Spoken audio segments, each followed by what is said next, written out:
First model का third example है। यहाँ पे क्वेश्चन है the ratio of boys and girls studying in a school is 22:23।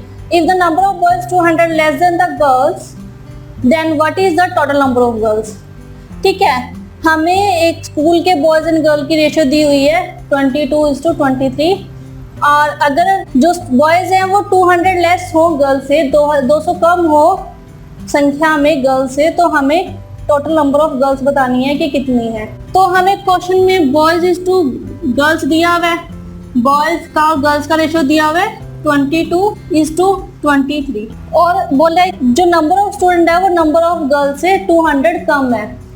तो हमें यहाँ पर रेशियो दी हुई है, तो अगर आप ऑब्जर्व कर रहे हो कि इनके रेशियो के बीच का जो डिफरेंस है वो है 1 है ना, 23 और 22 के बीच का जो डिफरेंस है वो 1 है। 1 पार्ट, क्योंकि इनका जो डिफरेंस है वो 1 पार्ट है तो माना कि ये x है और 1 पार्ट की यहाँ वैल्यू दी हुई है 200, क्योंकि जो नंबर ऑफ बॉयज हैं वो 200 लेस है नंबर ऑफ गर्ल्स से।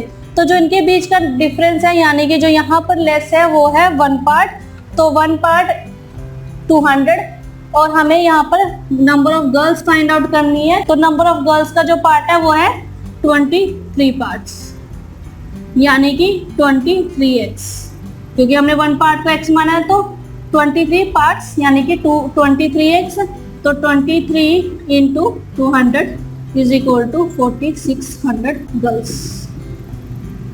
तो क्वेश्चन में जो हमें गर्ल्स पूछी गई हैं वो है 4600। तो ये थे रेशियो एंड प्रोपोर्शन के कुछ सिंपल क्वेश्चन। इस तरह से आप क्वेश्चन को सॉल्व कर सकते हैं इजीली पार्ट्स में डिस्ट्रीब्यूट करके।